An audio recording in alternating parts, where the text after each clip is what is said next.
حضرت عائشہ رضی اللہ تعالی عنہا نے فرمایا کہ میں رسول کریم صلی اللہ علیہ وسلم کے کپڑے سے منی کو دھو ڈالتی تھی، پھر آپ نماز کے لیے باہر نکلتے اور دھونے کا نشان یعنی پانی کے دھبے کپڑے میں ہوتے۔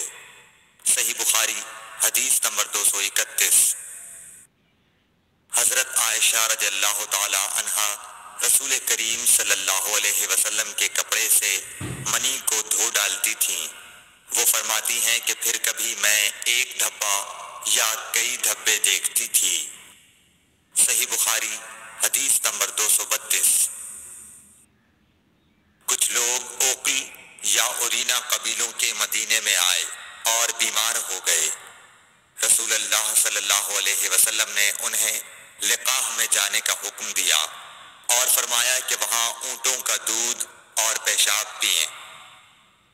چنانچہ وہ لقاح چلے گئے اور جب اچھے ہو گئے تو رسول کریم صلی اللہ علیہ وسلم کے چرواہے کو قتل کر کے وہ جانوروں کو ہانک کر لے گئے۔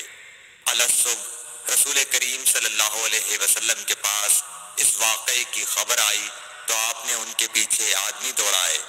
دن چڑھے وہ حضور صلی اللہ علیہ وسلم کی خدمت میں پکڑ کر لائے گئے۔ آپ کے حکم کے مطابق ان کے ہاتھ پاؤں کاٹ دیے گئے اور آنکھوں میں گرم سلاخیں پھیر دی گئیں اور مدینے کی پتھریلی زمین میں ڈال دیے گئے۔ پیاس کی شدت سے وہ پانی مانگتے تھے مگر انہیں پانی نہیں دیا جاتا تھا۔ ابو قلابہ نے ان کے جرم کی سنگینی ظاہر کرتے ہوئے کہا کہ ان لوگوں نے چوری کی اور چرواہوں کو قتل کیا اور آخر ایمان سے پھر گئے اور اللہ اور اس کے رسول سے جنگ کی۔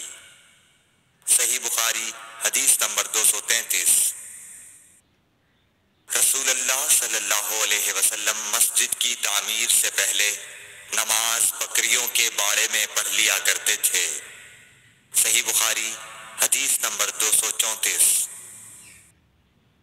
رسول کریم صلی اللہ علیہ وسلم سے چوہے کے بارے میں پوچھا گیا جو گھی میں گر گیا تھا۔